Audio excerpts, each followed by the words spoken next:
my name's Emily and welcome to Secret Parents. In today's video, I'm going to do kind of a vlog of me making these granny squares and show you kind of what my process has been like. So the first thing that I want to mention is that last week's or a couple weeks ago's video, I showed you that I'm making a granny square blanket, and I did a yarn unboxing showing you the yarns I'm using to make the blanket. So now I have been working on making the blanket, and I officially got done with all of the squares yesterday, and I needed to get these squares blocked real quick to be able to take pictures of the finished blanket. Actually, I need to take pictures of them today to send them off to a pattern designer that I'm doing a blog hop with. Her name is Raylan from Itchin' for Some Stitchin'. So I need to get the pictures done of the final blanket today, and so I needed I needed a blocking board because I've never done anything with blocking, because I've never really made any kind of granny squares, and so I never really needed it for that, and I never made garments, so I've never really needed a blocking board. So anyway, the story goes that I asked my dad and brother if they could kind of build me a blocking board that I could just use temporarily until I get a new blocking board, because I do have one that I'm going to get soon, but I just needed one for this blanket, but then for the other blanket I'll use the new one that I got online. So what they built for me is they did this little piece of wood, and then you can see I have all my granny squares on it, and so that's this one. And what they did is they used chopsticks. So this is just a normal like 1x5 piece of wood, and then they put chopsticks on here. So they drilled holes, put a chopstick on it on each of the sides, so 4 total. And then what they did is, because, let me take it off and show you. So because the chopsticks are a little bit bent, they kind of go in. So what we did is, me and my little sister built some little Lego block things that keep it nice and spread out. So it's very homemade, very DIY, very makeshift, but it was a lot of fun. They had fun building or making this blocking board, and me and Leah had fun putting these little blocks together. So you can just see that this is like the blocks that we used, and so then we just put the chopstick into one of these like little blocks, so like block holes, if that makes sense. So what we do is we go like this, put it on, and then we stretch it out just a tiny bit so that it goes out as far as it needs to go. It's hard to do with one hand, but like that. So then it stays nice and 4.5 inches at the top and 4.5 inches at the base. So that is the makeshift thing that they built. And then I needed more granny squares to be blocked at once. So then they built me this really massive one. Let me show you. Let's see if there you go. So this is what they built. So it has 1, 2, 3, 4, and 5 places that you can put it. And of course, we ran out of chopsticks. So this one right here that I don't have any in is broken chopsticks that I use normally for like stuffing my like small spaces, so like stuffing little horns or something. So that's why these are smaller. And then I ended up just not using it because I didn't need it, and you can't really put the Lego thing on it because they're all different heights. So yeah, that is what they built. It actually works really well, and so they finished it around noon or 1 yesterday, and so then I had put them on immediately and then had them on all night, and now it's about noon the next day. And when I took them off, I was really happy with the result. So I've never blocked granny squares before, so I wasn't sure if it was even worth doing, but I really love how they turned out. So you can see this is one that I just took off the blocking board. It has nice and sharp corners. So let me see if I can show you. You can see it has nice and sharp corners, and I really like that about how they turned out when they're blocked. Of course, I still have the tails to weave in, but yeah, let me actually go grab one that I didn't block yet, and then I'll be able to come back and show you kind of the difference. So let me go grab that 1 second. All right, so I'm back from running downstairs and to grab the other granny square. So let me show you. I'll kind of try to get as close as I can so you can see kind of the difference. I'll hold them from the top. There you go. So you can see this one was never blocked and this one was blocked. So you can see that it has nice crisp edges. So it's a nice square. Let me hold it still as I can. I hope you can kind of see the difference. If that didn't show good enough, I'll kind of do a little like video over it. But you can see how nice and square the edges are on this one and how much flatter the white part lays. So let me just do one more comparison. I want to make sure I get good so that you can see it. Sometimes it's hard to show it on camera. So yeah, you can see that this one is just so much more straight, and this one just looks more kind of less flat, a little bit less nice. This one looks more crisp and clean. So I really am happy with the blocking. Well, just blocking them in general, and I thought it was so fun that they made this for me. So I wanted to kind of come on and share a little bit about that. And then just this morning, I started joining the granny squares together, and I actually found a technique that I absolutely love. So I'll be sharing that probably in the next few weeks, how I join these together. But let me show you.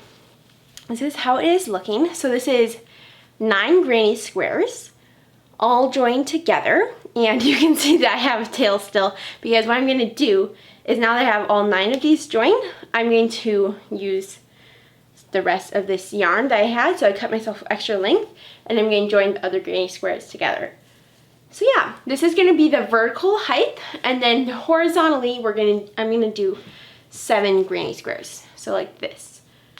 Right? 1, 2, 3, 4, yep, 7. So I'm going to do 7 by 9 granny squares. So a total of 63 granny squares that I need.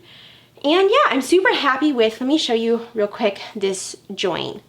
So, not sure if you'll be able to see it again, but you can see, I might do it.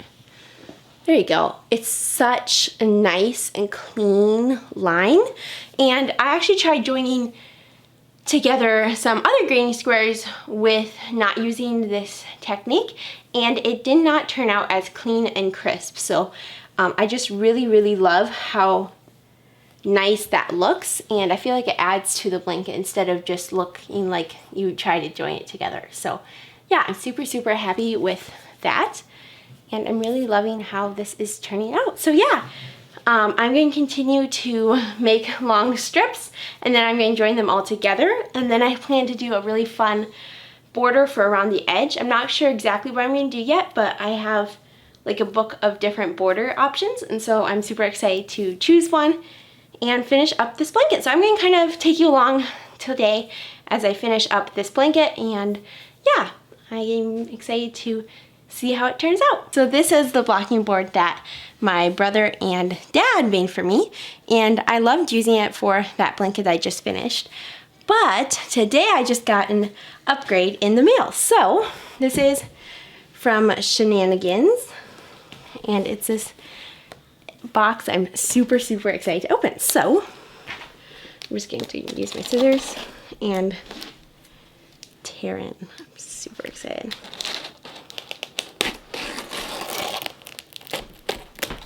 Okay, so it took me a second to open this box because it was well taped, but now I got inside of it, and okay, so there's some paper. Okay, and I think this is the board. So excited! Okay, that is it for in here. I'm just gonna put the box on here.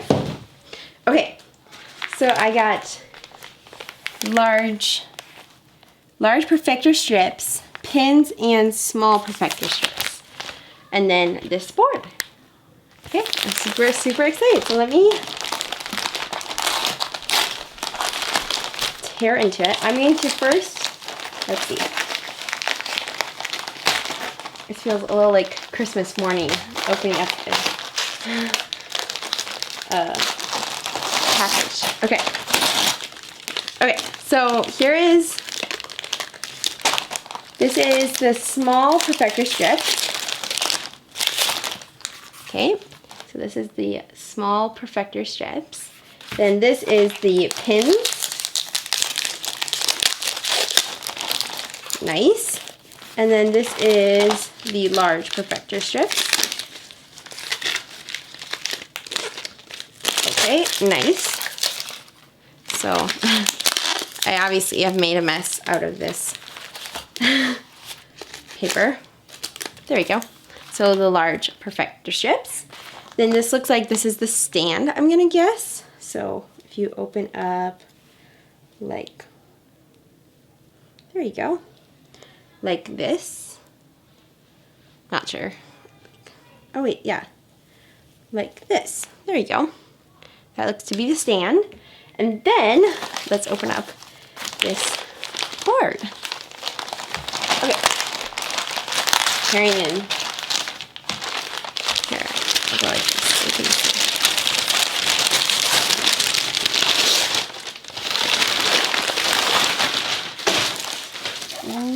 Okay, now there's a little bit of tape, so I'm going to open this up.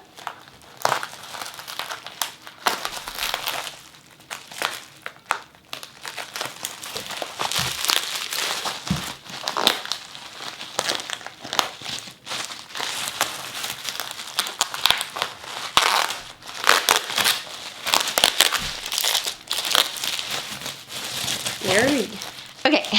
So I opened up, got the bubble wrap nice and loosened. Let's see. There we go. Ooh, it's beautiful. So this is what the board looks like. Very nice. Super smooth. I love it. Okay. I'm really excited. So then this is the stand that it goes into. Like that. Nice.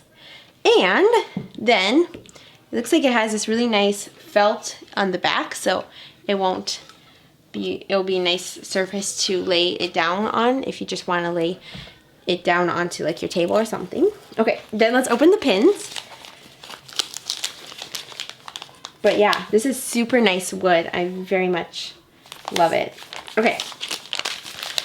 I'm excited and thinking, oh.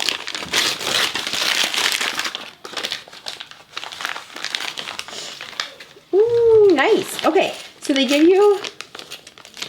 gave some longer pins, like this length. I would guess these are like 8-inch pins maybe. And then they give some short pins.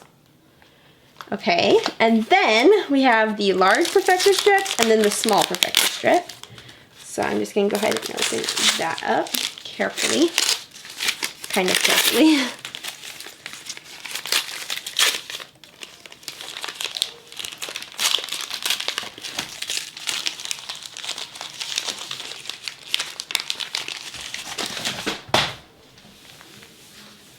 All right, man, should drop it on the floor.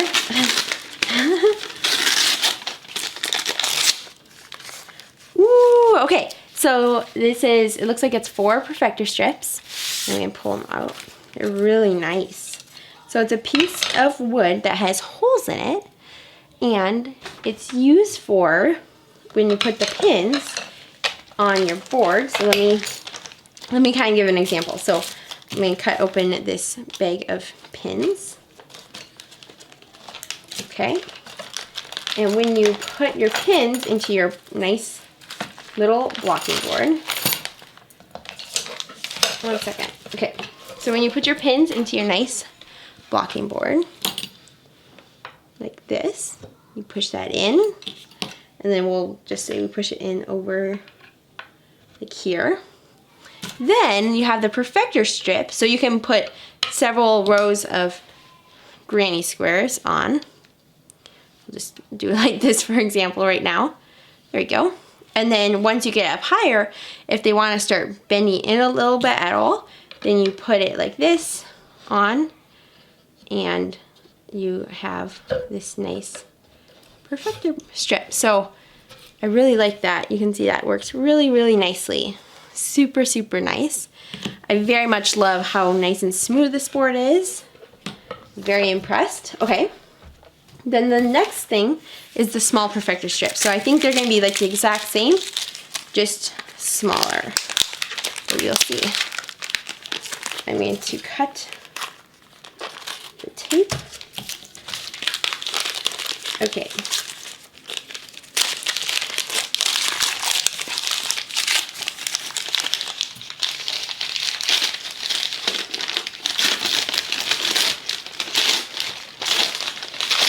There we go. Okay, so here is the small perfector strips, and they look exactly the same. They're just a smaller size.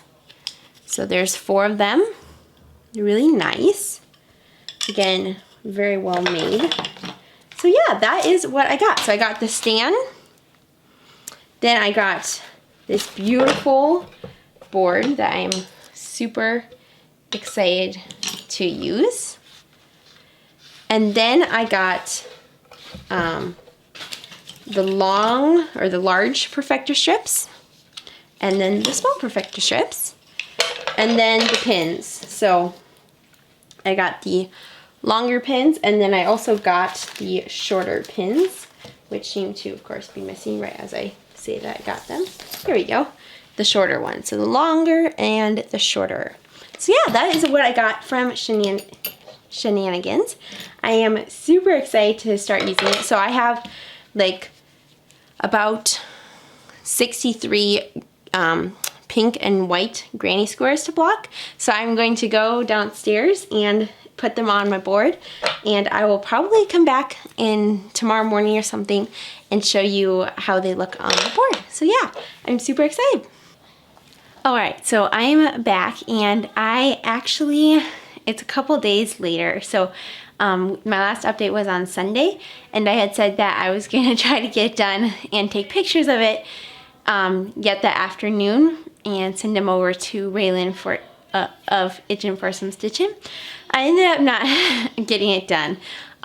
It took me longer to sew the squares together, but it's now Tuesday morning, and I did finish the blanket. So let me show you what it looks like. This is the blanket, and so it's 7 by so it's 7 squares wide by 9 squares long, and I really love how it turned out. Let me see if I can show you closer. Again, like I had mentioned in the last little video part I did, I love how this join looks, and hopefully you guys can see that. It just turned out really, really pretty. And so even though it took a little bit more time than I expected, I just reached out to Raylan and said, I'm sorry, it's taking a little bit longer. So, and she was totally understanding. So now I'm gonna try to do the border and then take the pictures this afternoon and try to send them over to her so that she has them by Tuesday. So I'm a couple days late, but she was very workable with that, so I appreciate that. So yeah, this is my little update. I really love how it turned out, and I think it is such a fun project. So I'm super excited to be releasing this pattern out into the world, and I can't wait to I'm not sure when this vlog will come out, but I can't wait to share this pattern. I plan to do kind of like a shell stitch border, but a little bit different. So I'm super, super excited about the border, and I'll kind of try to come back on and give you an update after I do like the first row of the border. And so yeah, I'm going to keep working on this, and I'm super excited. Alright, so I'm coming back a couple of weeks later because I never showed you this blanket fully completed, I don't believe. So I'm coming back to show you this blanket fully completed, and yes, I have not tied in the tails, but I'm considering it fully completed except for tying the tails. So this is what the blanket turned out like. It is a baby blanket size, so let me hold it up. There you go. So I really, really love it. And last week's video was how to make this blanket, so make sure to check out that. This blanket is a fully free pattern on my blog and on my YouTube channel. That was last week's video and last week's blog post. And then you can also purchase the ad-free PDF for this blanket. And then I absolutely, just a couple of things that I'm loving about this blanket is I really love how the border turned out. It's just such a fun, unique border that looks different from the rest of the blanket, so you can really see it, but yet it really blends in with the style of the blanket. So I really love how that turned out. And so yeah, I hope you enjoyed this kind of more vlog style video. I enjoy making these videos along with my tutorials because they're a little bit easier to make and just a fun, different style video. So hope you enjoyed them as well. Make sure to comment down below if you do enjoy these. It just helps me know what videos you like. So thank you so much for watching this video. Make sure to hit the subscribe button if you enjoy crochet tutorials, occasionally crochet vlogs, and yarn hauls. And thank you so much for watching, and I'll see you next time. Bye!